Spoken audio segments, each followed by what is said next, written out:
Well, good afternoon and welcome to today's webinar. We have most of the participants coming into the view at the moment, and we are going to get started straight away as I have lots and lots of things to cover with you guys today. Lots of content, lots of great tips, lots of hints, and hopefully you have some questions for me as well, which I think is what makes webinars so brilliant, is the ability for us to interact. My name is Anne-Maree Kerr. I'm from AMK Training and Consulting, and I'm presenting this today on behalf of Leap. And I'm hoping to share with you ideas, techniques, strategies that you can employ to increase the sense of community around your Facebook page.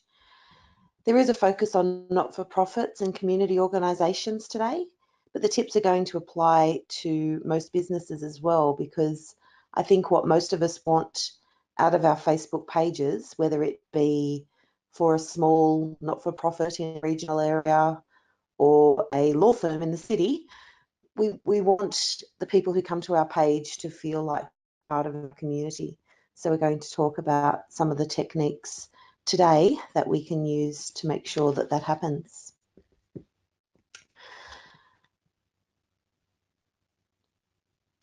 So there's HubSpot, who are a fantastic resource. They've identified 7 main reasons that not-for-profits use social media. I thought I'd kick off with these today so you can begin to think about what it is about a Facebook page that you think you would use with your community.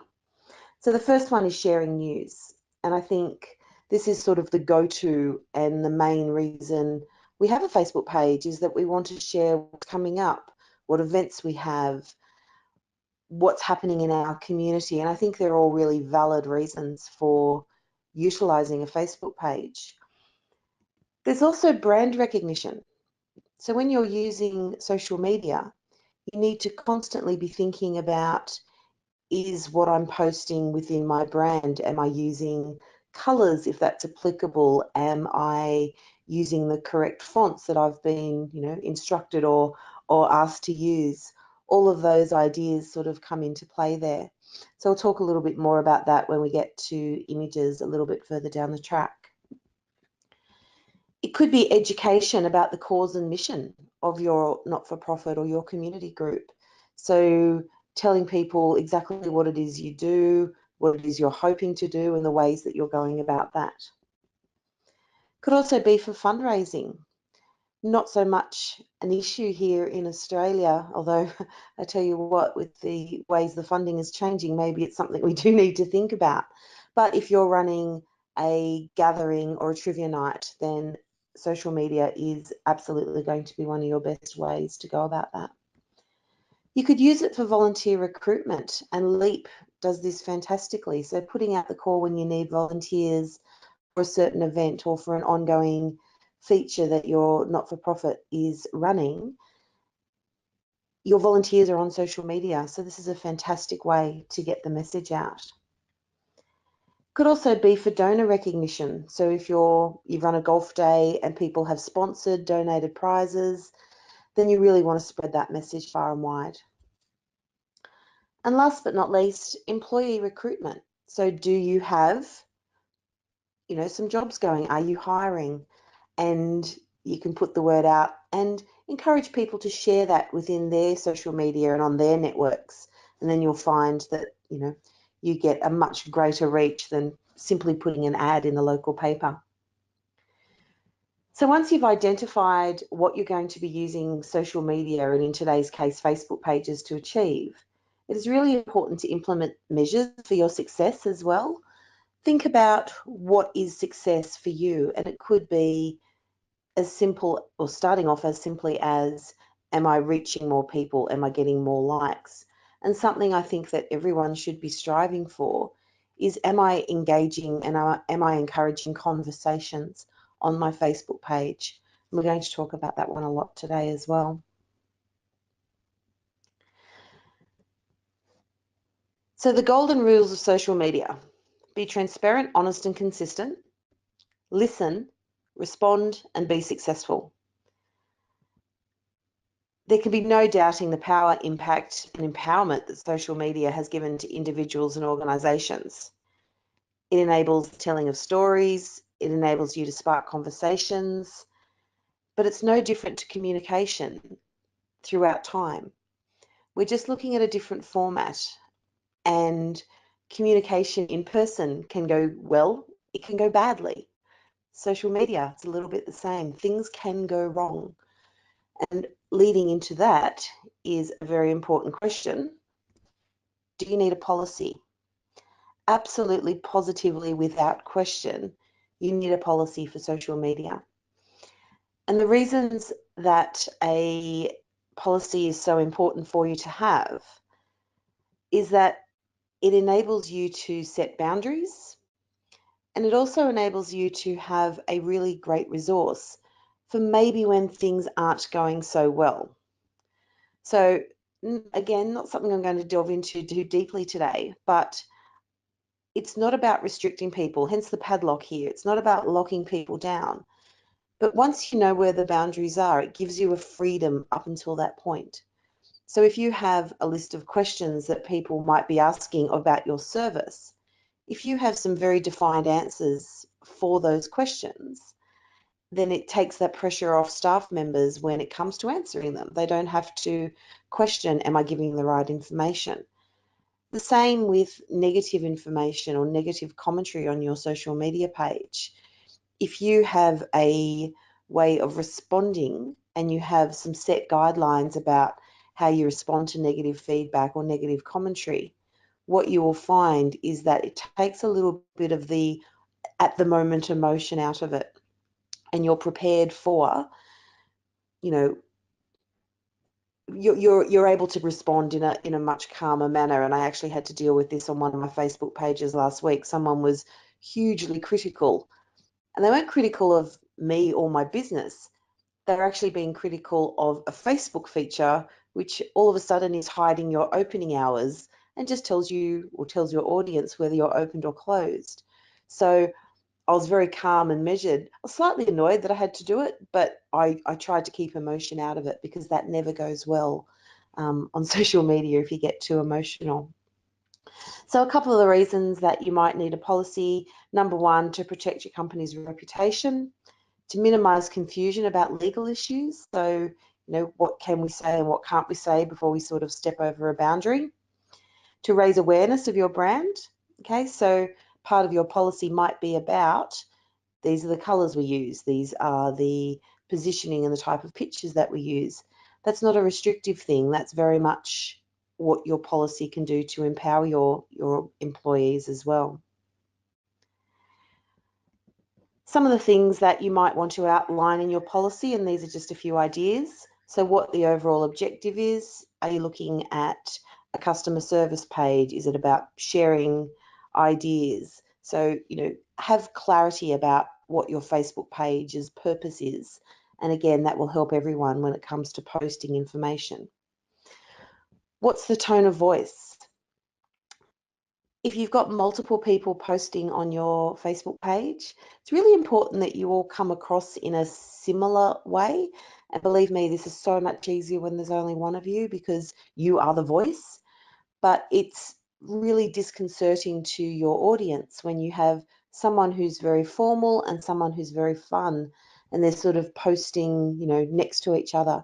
So think about the tone that you want your Facebook page to provide, and try and get everyone who posts to sort of, stay within that idea. Response times, how quickly do you respond? I'm going to show you Messenger in a little bit, and Messenger is actually becoming an incredibly powerful feature of Facebook. The ability to message Facebook pages came in quite a while ago, but they're now allowing you to set up automated responses, to have some frequently asked questions on Messenger so that you don't necessarily have to be involved.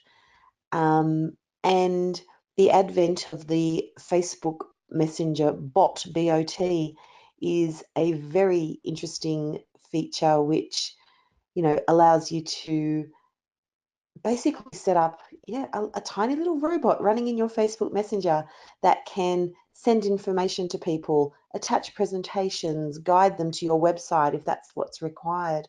It really is quite amazing, and the technology behind it is so clever that you yourselves don't have to be super clever. You don't have to know too much about it. You can actually set up some really, really clever features.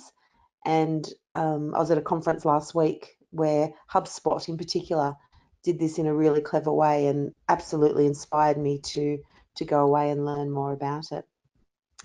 Another thing to include is your content. So what are you going to share? And thinking about, what types of content. If you're a government organisation, you might want to kibosh anything political. You might want to say, okay, I don't think this is areas that we want to step into.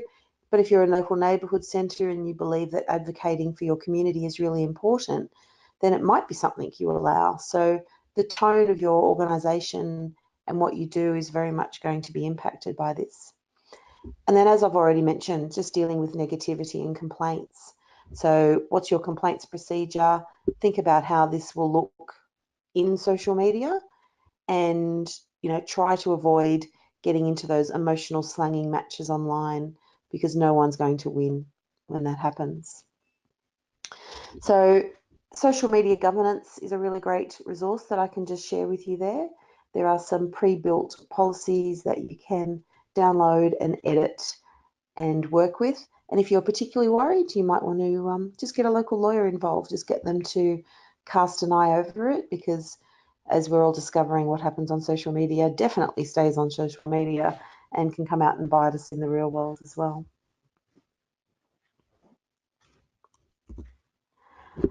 Okay, so now we start to think about your Facebook page.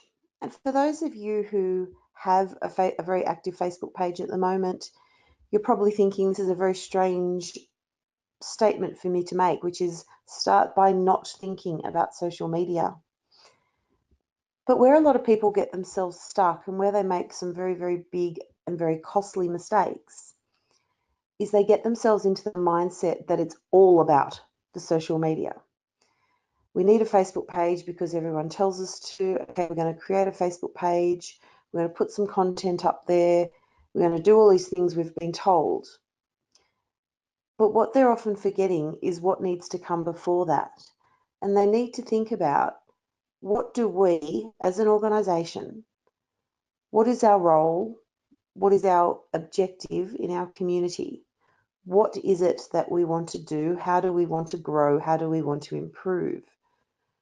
If you start to think about it from these points of view, social media just becomes a tool that you're using to achieve those objectives.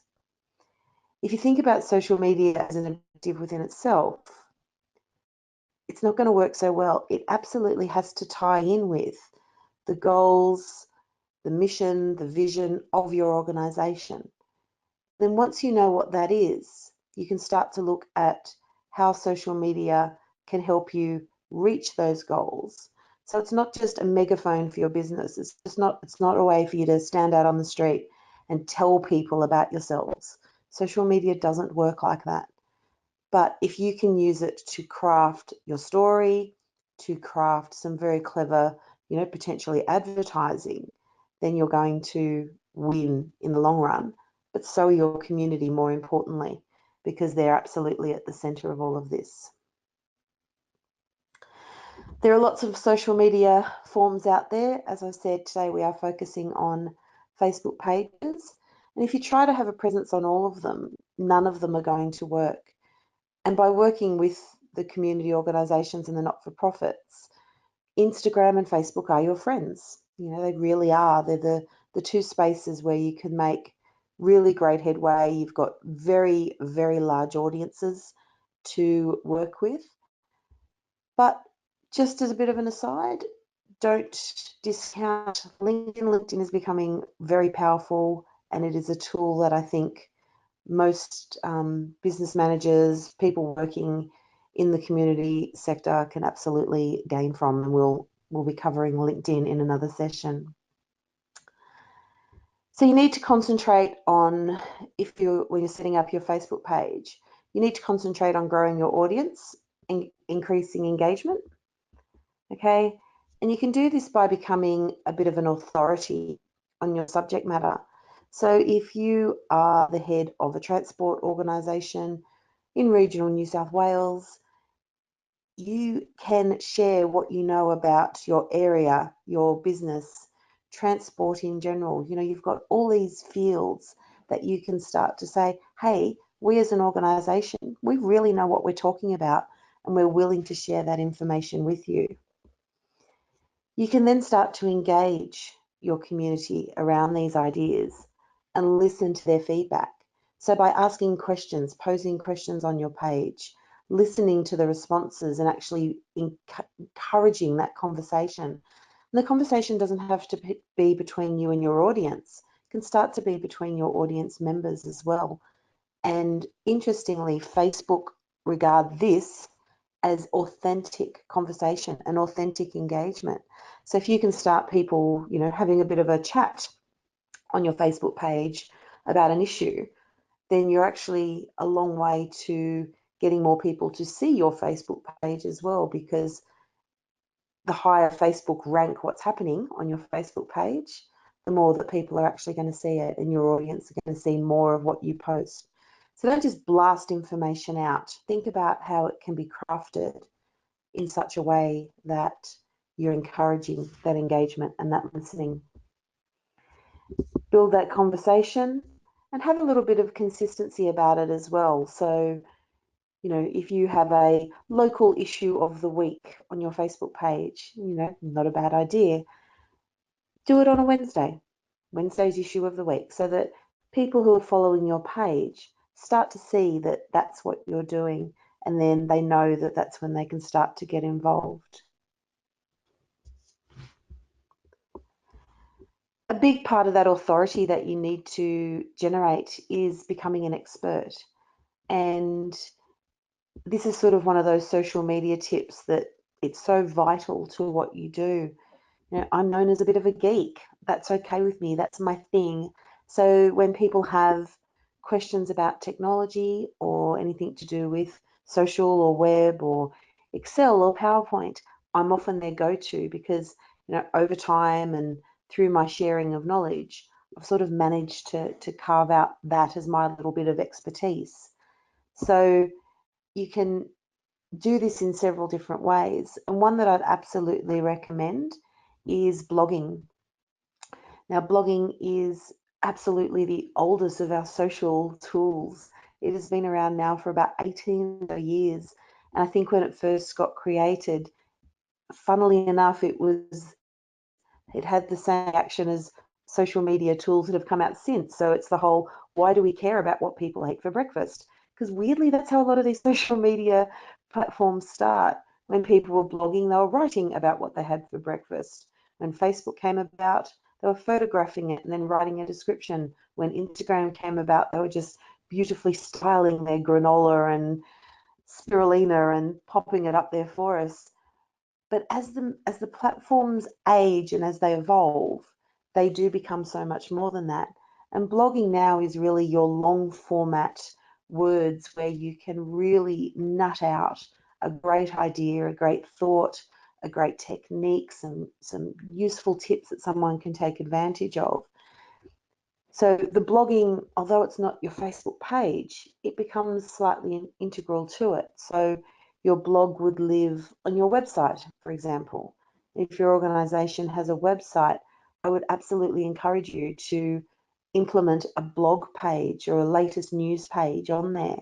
And then, you know, in 300 to 500 words, you can really delve in and really get to grips with a topic that can then be shared on your Facebook page for your issue of the week. You know, these things start to lead into each other, and they do that really, really well. So think about that. And, you know, the benefits of blogging are immense. You know, they enhance your credibility. They're actually brilliant for what we call search engine optimization or SEO, because you've got that, you know, that constant change and that linking in and out that we really love. You get more website traffic. You've actually got a bit of control of your online identity because you're crafting it. Okay, so with a blog, yes, you're potentially, you know, it lives somewhere else, but you're not putting all your eggs in the Facebook basket, okay? So that when Facebook change their algorithm, for example, or when Facebook make a major change, and they do this regularly, they do it to stay current, but they also do it to stay on top of us. You know, they're constantly making us scrabble a little bit to stay up to date. And a blog is a little bit different. A blog is more of your space, but then you can utilize that beautiful blog you've written. You can turn it into audio, you can turn it into video, and then you've got all these other means of which to share that information. Once you've got your information out there, you've got to have that engagement, you've got to have that listening. So we've already said Facebook rewards posts that have interaction. If you post something that no one responds, Facebook aren't going to show it to anyone. So if you post 5 times a week and no one looks at it on Monday, no one looks at it on Tuesday, you're really going to start to struggle throughout the end of the week, because Facebook is starting to see that people are not engaging in your content. So you've got to look at what's working, what's failing, and really craft the ones that are succeeding. What ones are getting the answers? What ones are getting the responses? Once you start to get the responses, it's a little bit like a moss, a rolling stone gathering moss. You can build on that and it will continue to grow. You've got to get that initial interaction though. So you've got to identify some trigger points. The first step to engaging your audience is to identify the types of content they respond to. You'll need to do research to do this, and there's no quick fix. So for example, if you just post up a post saying, on this week we have knitting on Wednesday and on Thursday we're going to the pub for lunch, you might not get any great interaction with that. But if you put up a post saying, coming up next week, we're going to the pub, and you have a beautiful image of the local pub, it looks stunning, the sun's setting on it and looks really, really great. Have you planned out what you're having for lunch? Let us know below. Getting, those tiny little elements, the addition of a picture, the question mark being generated, you're going to get a lot more engagement with that second post than the first one. Another thing you can do is look at how other organisations are engaging their audiences. Have a look at who's doing it well. Now, they don't have to be organisations exactly like yours, but think about, I'm a small not-for-profit in a regional area. They're a cafe in a regional area. Let me have a look at what they're doing. How are they engaging their audience? Because their audience size is going to be similar. So have a look at what they're doing. Look at what's going well, what's not working for them. When you look at a Facebook post, you can see how many people have liked it, how many people have commented. Look at the ones that are doing really well and think about how you could achieve that yourself. You could also use things like Google Trends. So Google Trends actually tracks what what other people are looking at in your community, in your area. You can narrow it down by country. When I did this morning, all anyone cares about is the World Cup. Now you might think, well, the World Cup's got nothing to do with me. But you know what? You can make it something that we're going to, who are you going for? Did you watch the game last night? Is anyone struggling? You can make these trending topics have some sort of link in with your audience. So you can go onto Google Trends and it's a live update, and it's actually showing you what people are looking for, what people are talking about. You start to get a feel for, the topics people are interested in at any one time. Think about various content formats. So Facebook let you use text, video, live video, polls, pictures, slideshows. All of these are available. So make sure you're mixing it up. The whole just a bit of text and a bit of, a nice picture, that's great, but you can do a lot more. We're going to show you what some of those look like.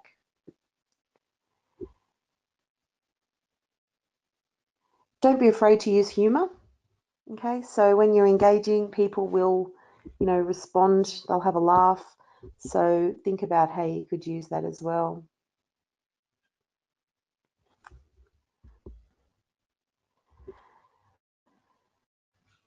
So the question I get asked a lot, I'm already busy. How do I create more content? Number one, use a content calendar. Actually sit down, plan out your posts, hunt up your graphics, think about what your words are going to be. I've actually given you guys a social media planner in Excel for you to have a look at today. And I'll just quickly pull that up to show you. Or will I? Because it's being a pain.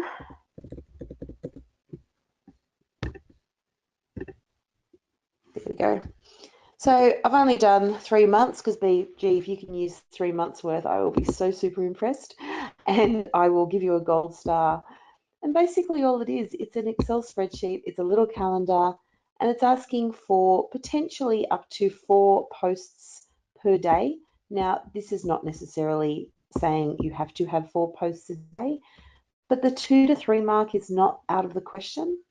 And all you would do is you would say, okay, on Monday, 2nd of July, around midday, I'm going to post what's on this week. So you just type it in, what's on this week. And, you know, you can fill out that with as many notes as you like. And then in the afternoon, I'm going to put a funny post about how hard Monday was. And then on Tuesday, I'm going to do something else. And you just run through it and nut out some ideas. Over here in the content bucket, you can actually say, you know, this is what my post title is. If there's a link that's needed, I can put a bit of a, you know, description there. I can link to my image that I want to use. And I do this maybe once a week, maybe once a month, and I don't necessarily do it alone. Because what you want to do is you want to put all your heart, soul, and effort into this in one go. Leave room for a bit of spontaneity, leave room for, oh, that's hilarious, I'm going to share that on my page. But what you really want to do here is come up with a plan, because I can guarantee you are not going to sit down twice a day and plan out a social media post. No one on earth has time for that. But you can put aside half an hour a week, or you can put aside 1 hour a month. And I'm telling you, that is all you're going to need to do this well. And then once you've got the plan, you know, you could scoot across to swapping tools again. There are publishing tools out there. We can go to, oops, Hootsuite's having a bit of a snooze. Go away, go away. We can go to Hootsuite, which lets us schedule. We can go to Buffer, which lets us schedule our social media posts, or we could use Sprout Social. Now, these are just 3 examples of tools that are out there. Hootsuite is very popular within the not-for-profit sector because through connecting up, they do offer very good deals in terms of pricing. Wouldn't surprise me if Buffer and Sprout Social had not-for-profit pricing as well. And it is really interesting with a lot of these. Always ask the question. It might not be listed on their pricing page, but a quick email through will often reveal that a company is very prepared to do not-for-profit pricing. So they're just 3 examples of ways that you can schedule your tools. And just another one, and this is actually probably my favorite at the moment, is using a project management tool like Trello. So all of your social media ideas just get listed in here. And when you think, yep, I'm actually going to pop that one into this particular week, I just drag it across. Okay, and then I can open him up. I can put descriptions in here. I can add attachments. I can do all sorts of things and work out, you know, where the best way or the best time is going to be to schedule those particular posts. And when we talk about best time, it's really important to think about, you know, when your audience are online as well. So while my calendar just sort of gives a very generic AM, midday, afternoon, PM, you know, you might find looking at your insights that your audience is all online at 8 o'clock at night. They might all be online at 10 o'clock at night. You've actually got that data, you've actually got that information, and I'll show you that as well. So they're just some of the tools you can use to help you. But then the next question is, what's my content? What do I actually post about? What I actually encourage you to do is a fantastic Monday afternoon after a webinar task. And look, do this at home if you like. Sit down with a glass of wine. Get a really lovely big piece of butcher's paper, a couple of texters, and think about what it is that is associated with your organisation or with your business. And what you can do is you can sit down. So I did a local aged care respite centre. Okay, so I went with some cooking classes, some crafts, some outings. You know, we've got men shared, we've got movies, we have functions, we go on travel tours, we have trips, games, all these different things are part of my community organisation that I'm running. Now, that took me less than a minute.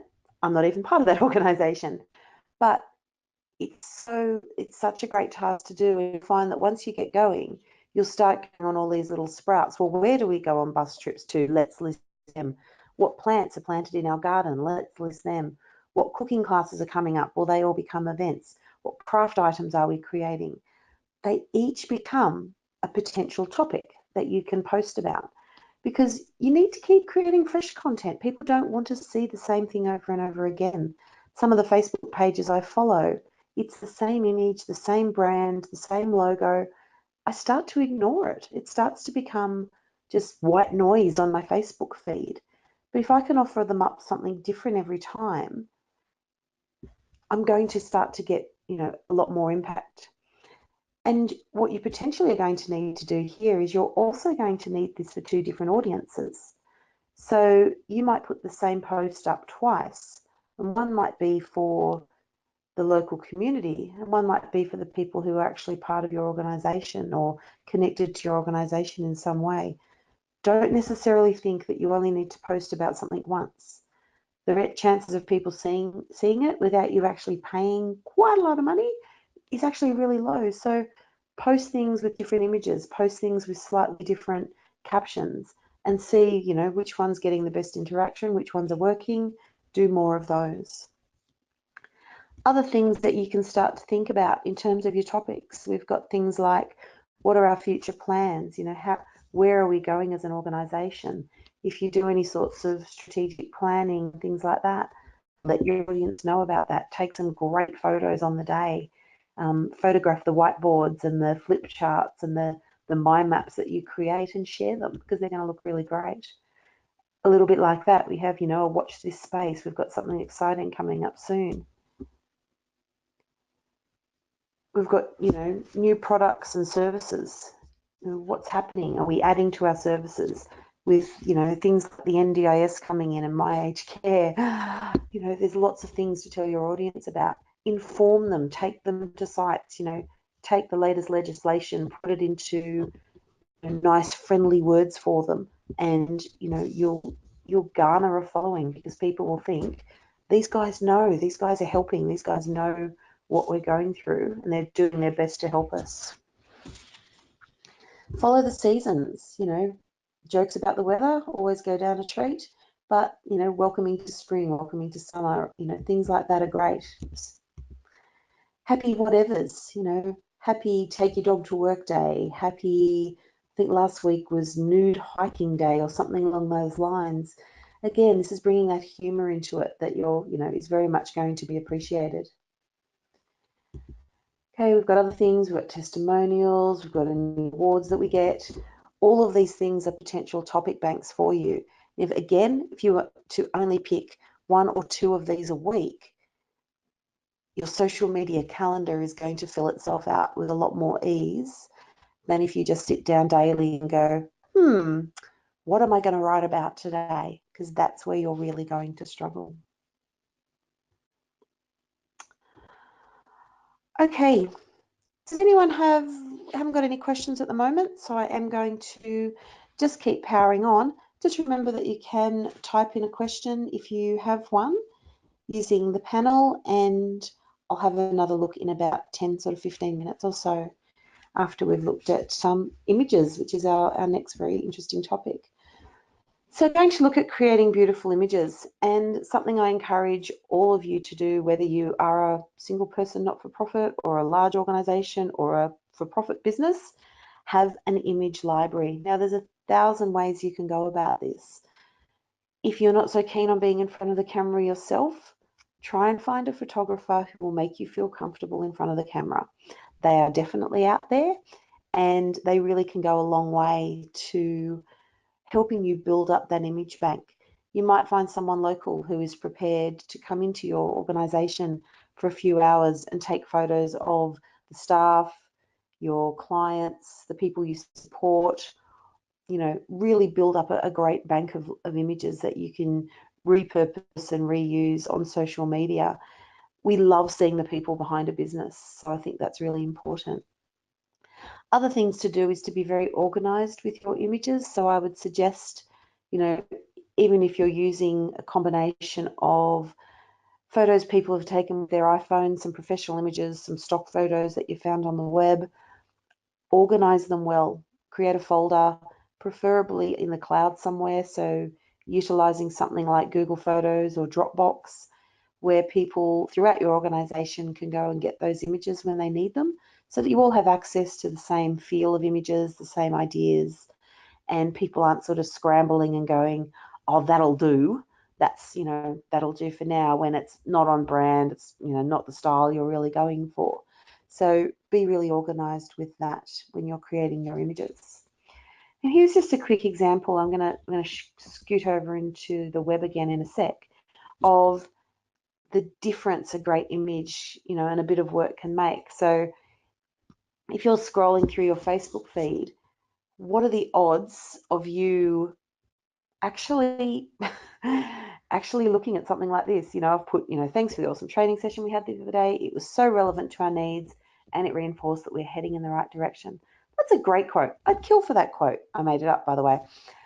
But if I'm scrolling through my Facebook feed with the millions of other things that I'm seeing, there's no way I'm going to stop for that. That is a tiny little blip in my brain as I'm scrolling past. We've got very short attention spans. We have all this stuff, sort of trying to get our attention. So that is not going to make me stop. This, on the other hand, which took me less than 2 minutes to create, is much better. Okay, we have a doggo picture for starters, and a doggo picture is always really important because, no, I'm only joking. A dog is always going to make me stop because I'm always like, oh, what's the dog up to? But a great image from your organization, from your service, ideally from the training that was held would be perfect, is so much more appealing. So I'm not kidding you here. That is less than 2 minutes work. I've thrown a bit of information there, some great feedback. Thanks, Jenny. If you want to discuss how we can help, contact us below. If this was on my page, and I just did this for me just to get it up really quickly, if this was on my page, I would, I'd have a message me for more information button. I'd give them a really quick, great call to action. So, you can see the difference there, just from that to that. Which one is going to cause you, what is going to make you stop, and what is going to make you stop and read that information, and then potentially create, go with that more, take that action and give that organization a call. Okay, so some of the tools that you can use to build some of this really great stuff. First up, where am I getting some of these pictures from? I love Unsplash, and I do share this pretty much no matter what I do. I use this for presentation photos. I occasionally use it for social media photos. The beautiful thing about Unsplash as a resource is that this is a community of people giving away their photography. So there's a really big difference between free photography and royalty-free photography. These guys are saying you are allowed to use my image. So what actually happens when you search?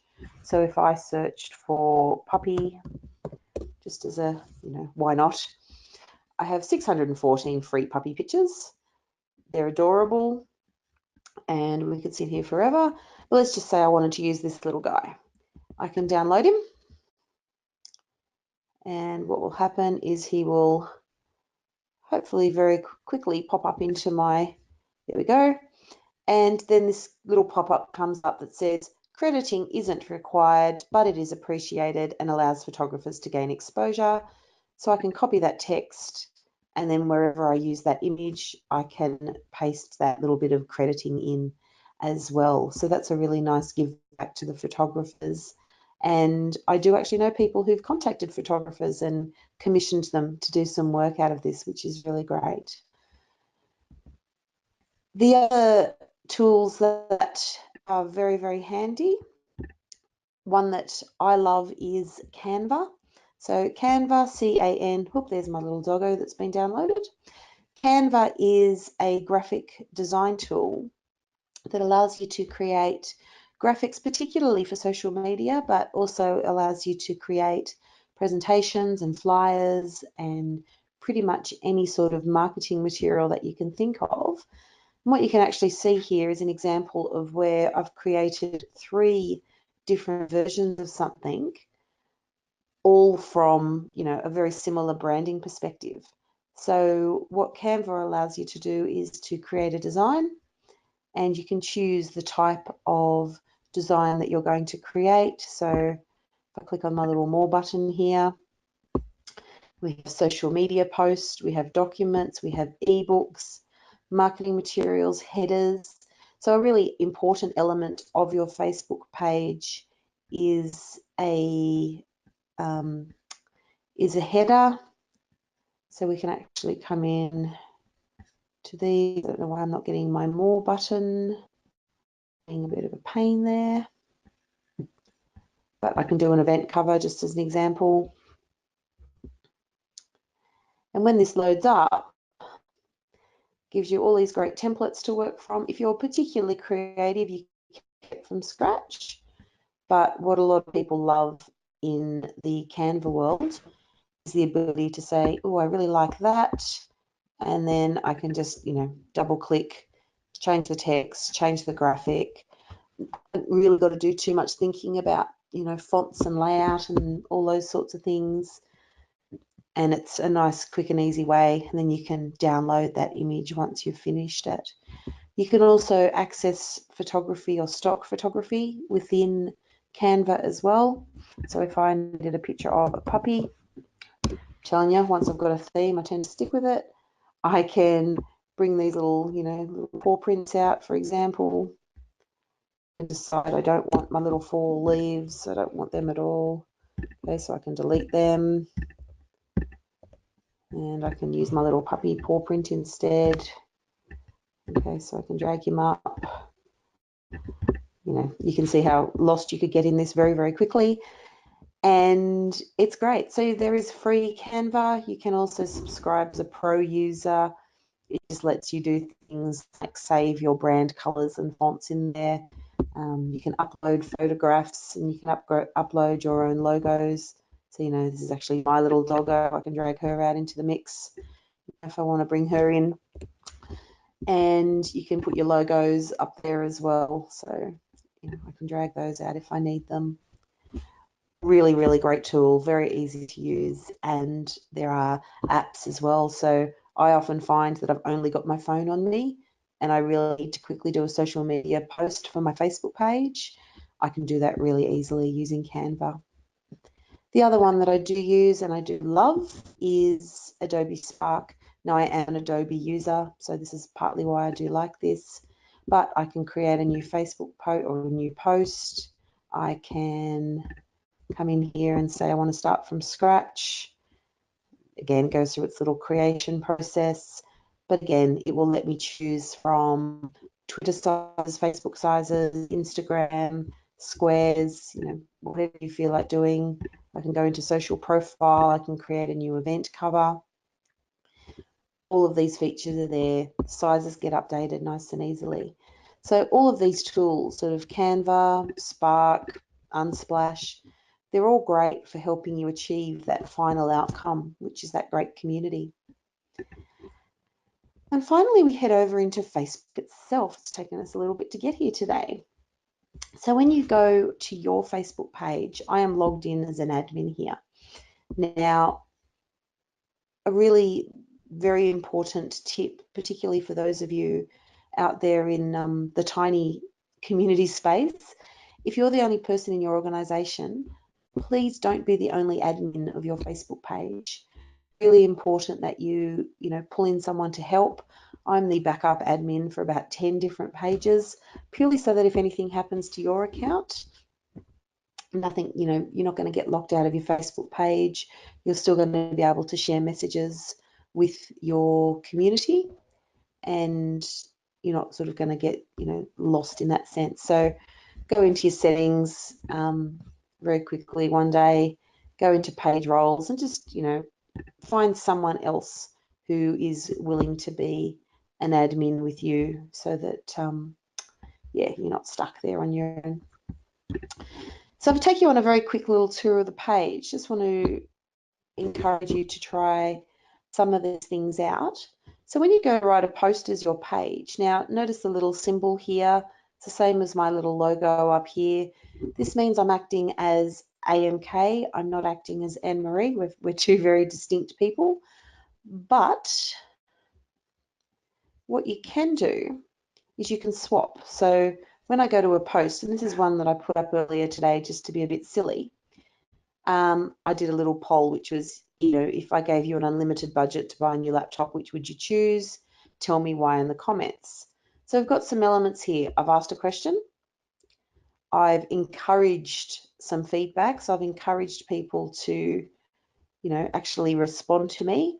And this is a great new feature that Facebook have added, which is the ability to use pictures and GIFs in your polls. So you can actually get feedback from people really, really quickly. And what you can do here, so if we come up to the post up here, these are some of the things that Facebook are letting you do now when you post. So remember how I said, don't just write text. Well, we've got the write a post. We've also got the ability to add photo and video. We can do a check-in. We can write notes, tag products. We can advertise. We can get messages. There's all these different things that we can do. We can create offers. There was that poll option. We can start a Q&A. Okay, so that's an interesting one. We can go into the Q&A. We can introduce ourselves. We can create events. We can get calls. We do directions. Think about mixing this up. Use some of these different features. What have we got here? Probably 16 different options. There are 16 different potential posts. Multiply those 16 different posts by all those topic areas that we had. Your topic bank is getting bigger and bigger and bigger, and you're not having to think so hard about what it is you're going to post. So if I go into the poll, okay, you're going to let me do this one. Okay, let's say hello. I'm going to, I think I've confused it. Just going to click out of there. I'm very good at confusing it.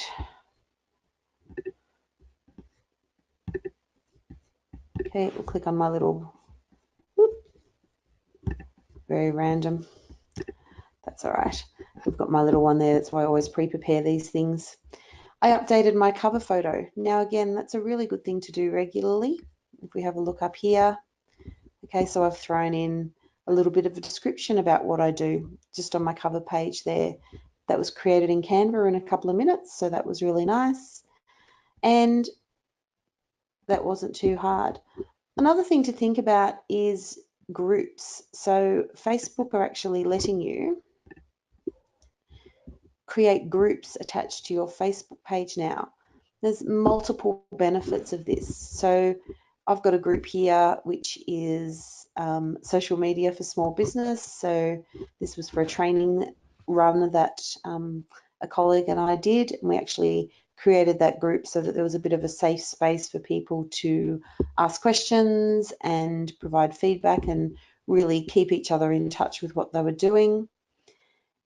You can also create multiple groups within. So if you have multiple little areas, you might have a reading group that meets at your community organisation.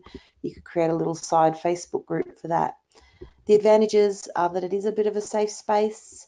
You tend to get much higher interaction in your group. So if that's what you're looking for, then groups are a fantastic way to go about that. And we can help you go through that process as well if that's something that you think you might be interested in. I highly recommend using groups. You can also set up services. So think about your Facebook page as a source of information for your community. You can actually show them what services you're providing. It takes a little bit of the confusion out of it. So you can go into the add a service, pop a little picture in, what the name is, if there's a price attached to it, and a description. You can do that for all the services that you add. And again, people who come to your Facebook page, they're going to see that because it'll actually be, shown quite high up on the page, and you're cutting down a little bit on your admin time there because you're not getting, repeated questions about what it is you're doing. If I jump into the settings for a tick, I'm sort of going to chat for about another 5 minutes or so. There's a whole range of settings here that, you may or may not have ever looked at before. Messaging, and I briefly touched on this earlier. This is great because what you can do with messaging is help people start a conversation. You've got your little response assistant here, so send instant replies to anyone. Now, if I turn that on, it's actually giving me a message. I can change that message to be, something a little bit more personalized. I can save that. Just means that people know that I'm checking Messenger and that I'll get to them when I can.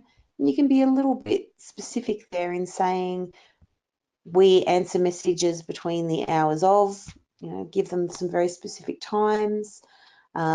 If your situation is urgent, maybe here's a number you can call, or here is another resource that you can use. Think about how you can use that for your community so they feel like they can use that particular tool to communicate. And I think this is becoming a lot of people's preferred method of communication. People like that they can just shoot off a quick message and get some, real-time responses and real-time feedback. So you can do that. You can show how long you usually respond. You can stay responsive, know that you'll respond soon. And you can even have little messenger greetings. So when they click on that message me button, you can actually turn all of these on or off depending on what you think is, the best thing for your organisation.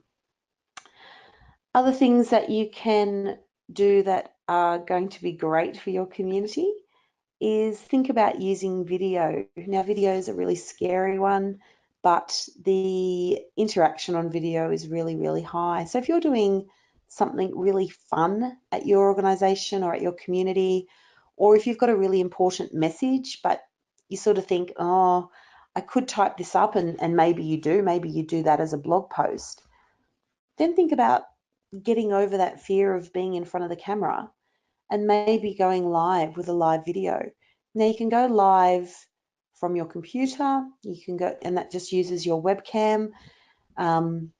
You can also do screen sharing as well, so it becomes a little bit more like a conferencing tool, and it's really easy to go live from your phone or your tablet as well. And you could use your blog post as the video, but think about putting that up as well, because people can interact with you. You can encourage them to ask questions while you're going live, and you can set it up so that you can see what those questions are, or you can even enroll a buddy to answer those questions. So again, the type of organisation that you are will guide this. And neighbourhood centres in particular, if, I know in the Blue Mountains here, it's freezing cold in the middle of winter. People are not necessarily so keen to rug up and go to an information session to find out about something. But if you can provide that information session to live, to people in person, but then you can also be providing it to them sitting in their jammies at home in front of the fire, then you're going to reach a lot more people. And if that's the platform people feel comfortable using, and it's a platform that they're spending that time in, I think it's again, it's a bit of a win-win situation for everyone there.